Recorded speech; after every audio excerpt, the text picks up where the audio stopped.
ইতিহাসের এই যে কালো শক্তি জামাত, যারা এই দেশটাই চায় নাই, এখনও চায় না। ব্যাংকে যাবেন জামাত দখল করে, হসপিটালে যাবেন জামাত, ইউনিভার্সিটি যাবেন জামাত দখল করে রাখছে। আর বাংলাদেশের সমস্ত এসপি ডিসি জেলাগুলোতে তার অধিকাংশই জামাতের লোকজন। এই দেশে কোনো, সবচেয়ে যে বড় কথা, আল্লাহর পরে বিচার বিভাগ নাই, বিচার বিভাগ শেষ হয়ে গেছে। বাঙালি জাতির ইতিহাসে সবচেয়ে দুর্বৃত্ত এবং কালো শক্তি, যে শক্তির নাম হলো জামাত। সেই জামাত 1971 সনে বাংলাদেশ চায় নাই, শুধু চায় নাই বলে ঘরে বসে থাকে নাই, তারা সশস্ত্রভাবে হানাদার পাকিস্তানি বাহিনীকে সাহায্য সহযোগিতা করছে, তাদের সাথে মিলে বাঙালিদের বুকে গুলি চালাইছে, শত শত বুদ্ধিজীবীকে হত্যা করছে, শত শত নারীকে ধর্ষণ করছে, শত শত বাড়িঘর পোড়াইছে, হাজার হাজার মানুষের বাড়িঘর পোড়ানোর সহযোগিতা করার জন্য পাক বাহিনীকে সাথে নিয়ে গেছে। ইতিহাসের এই যে কালো শক্তি জামাত, যারা এই দেশটাই চায় নাই, এখনও চায় না, তারা বলে না না কিসের ইলেকশন, এরাই এখন দেশ। এখন দেশ হলো জামাতের। সচিবালয়ে যাইবেন, সচিবালয় জামাত দখল করে রাখছে। ব্যাংকে যাবেন জামাত দখল করে, হসপিটালে যাবেন জামাত, ইউনিভার্সিটি যাবেন জামাত দখল করে রাখছে। আর বাংলাদেশের সমস্ত এসপি ডিসি জেলাগুলোতে তার অধিকাংশই জামাতের লোকজন। তারা দখল, না না কিসের ইলেকশন, ইলেকশন হইতে হবে আগে, আমরা ঠিক করতে হবে। কি ঠিক করতে হবে? স্থানীয় সরকারি ইলেকশন আগে হইতে হবে।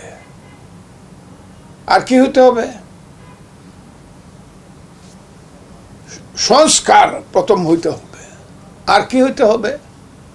বিচার হইতে হবে। এর আগে কোনো ইলেকশন হবে না, তাইলে একদম ইসলামী বিপ্লব হয়ে যাবে। আমরা মানি না ইলেকশন।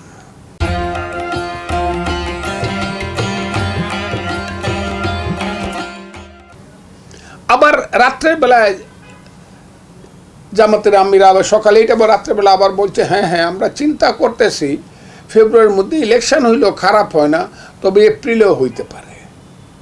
এই যে জামাতের মতো একটা রাজনৈতিক দল সকাল বিকাল রাত্র দুপুর কথা পাল্টায়, কি কি করে। এই দিন আবার গিয়া করলো কিসের ইলেকশন? এই দেশে এখন ইলেকশনের পরিবেশই নাই। ওই লালমনিরহাট এবং রংপুরে মিটিং করে এই কথাগুলা বললো এবং থ্রেট করলো প্রায়, দেখি কিভাবে ইলেকশন হয়ে যায়। তাইলে এই দেশে ইলেকশনটা, ইউনূস সাহেবের প্রিয় পাত্ররা যখন বলে ইলেকশন হবে না, আরেকজন আছে ইউনূস সাহেবকে যিনি কি মেন্টর ছিলেন, কি মাস্টার মাইন্ড, উনি দেখলাম ওই দিন বললো কিসের ইলেকশন, এটা তো বাংলাদেশেই নাই, এটা তো বাংলাদেশ ইন্ডিয়া চক্রান্ত করে সৃষ্টি করছে, আমাদের স্বাদের পাকিস্তান ভাঙিয়ে দিছে।